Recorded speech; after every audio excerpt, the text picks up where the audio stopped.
Now, look, one of the moments I really loved was when William kissed Charles on the cheek. I understand that was a break with tradition, but can you run us through that? Well, yeah, it goes back to centuries. I mean, this service has been in form in some sense for 1,000 years. I mean, the Westminster Abbey service goes back to William the Conqueror. So this part what William was playing was a part of, as you saw him say in your piece about, I swear to you to be your liege man of life and limb. And it's actually a homage of the Dukes. And the reason that didn't get put into this ceremony this time was twofold, really. I mean, it's very, very long. And, of course, you have the problem of the Dukes of York and Dukes of Sussex. Of course, Prince Andrew had to step back in disgrace last year, and Prince Harry no longer part of the working set of the royals. So it made sense to me. I didn't think it needed to be in the ceremony. They're trying to update it. I think they did get that across. They wanted it to be more diverse. They wanted it to be more inclusive. And then we got to see, the main man who is waiting in the wings is Prince William, his heir apparent.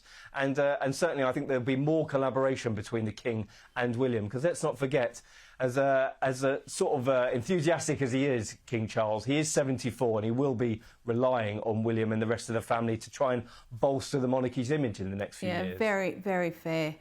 Now, the military salute at the end of the procession on the lawns of Buckingham Palace was pretty grand in itself.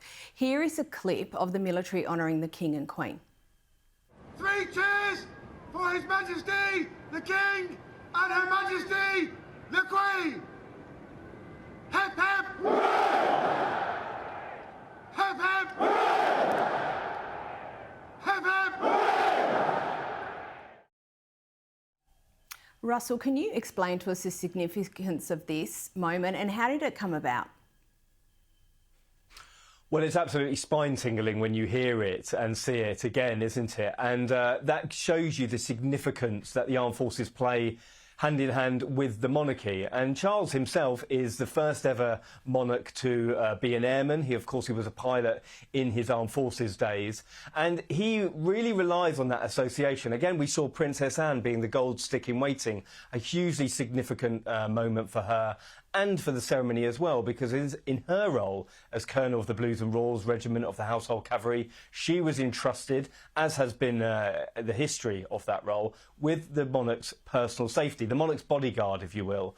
And this shows you about the history of the coronation and the procession as well. And I think a really important part to see that at the lawns of Buckingham Palace, it's not just the people that the King sees first, it's the military, and it's his association with the military that is particularly important, not just to the monarchy, but to King Charles as well.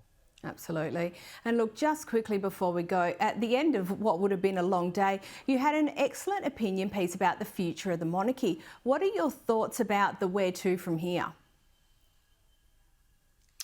That's very kind. I think, once we've got the business of the coronation out the way, and indeed the whole weekend of celebrations, because we're going to see the royal family dotted around the country at the coronation lunches, the street parties that are happening today, I really do think it's time for the country and King Charles to take stock of what the monarchy means in the modern world. And certainly he's got a lot in his in tray. I mean, we've had Russell, scandal and infighting. I'm sorry, I have to interrupt you. We have to go to a break. Thank you so much for joining us on the Royal Report. We'll be talking to you soon.